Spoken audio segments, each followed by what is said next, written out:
guys, I just wanted to thank you guys for acknowledging the mental health break. I have to still make some kind of video because that's how YouTube works.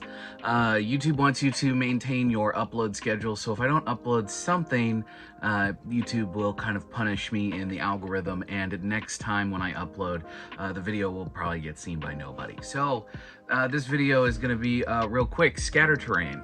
Scatter terrain is one of my favorite things in the hobby. It's one of my least favorite things to paint. It takes just as long to paint scatter terrain as it takes to paint a really nice figure in a lot of cases. And yeah, you can use contrast paints. It's a great way to speed things up, but usually it takes just as long to paint a piece of scatter terrain as it does to paint, say, an NPC for a D&D campaign. Something we're not going to spend a ton of time painting, but still needs to look good enough.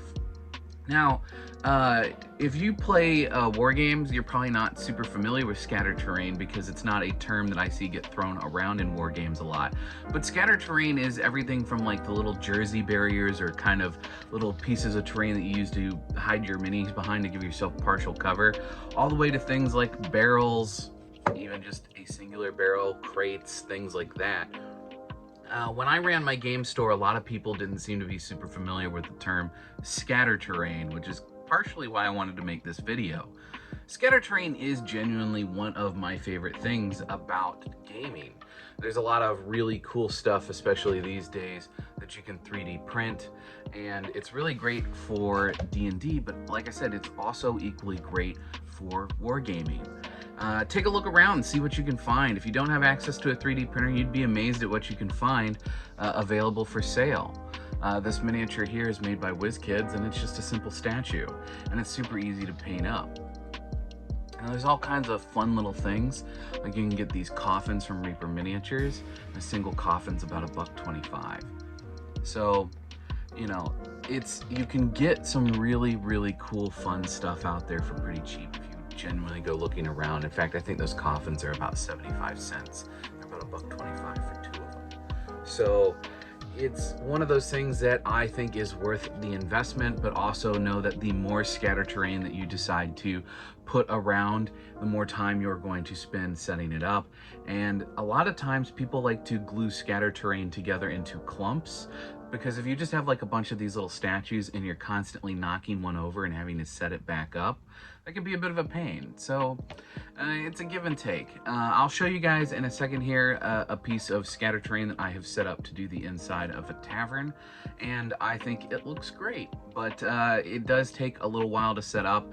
It is pretty easy to knock over, and you can use things like museum putty and things like that, and poster putty to kind of lock everything down so it doesn't move around. But that's a little bit more permanent than just setting up to play a game in the afternoon, so you kind of really gotta want it, because the cleanup afterward can be a little bit of a pain in the butt. But hey, that's life, right? So anyway, without further ado, as you can see, this thing's pretty dusty. I pretty much set it up and then left it set up. It definitely needs to be cleaned off. And if I was going to use this for a video like I used to use back in the day for TikTok, I would definitely clean it all off and set it all back up. But just to kind of show it off real quick and kind of show you what's possible with scatter terrain, I thought I would just go ahead and drag this out. All of these chairs are individually placed. Each little segment of the bar is individually placed. The bottles and things are glued into the shelves, but other than that, everything is freestanding. It would be super easy to knock this over, which is why it's super important to set up a nice big open space for your actual combat and things to be happening. Otherwise, you will be constantly dealing with your players knocking over the terrain, which is why it's really great to invest in, like I said, poster putty or some museum wax. It's a really great way to protect your stuff. Now, museum wax is a little bit more aggressive. I do believe there is a museum putty, which is a little bit softer on your minis. So if you're gonna buy the museum brand type of stuff, you might wanna stick to the putty. In any case, guys, I'm Graham Johnson with Tabletop Glory. This has been Scatter Terrain. Hope you guys have an awesome week, and I will see you guys in the next video. Until next time, may your display case always be filled and your pile of shame never run empty.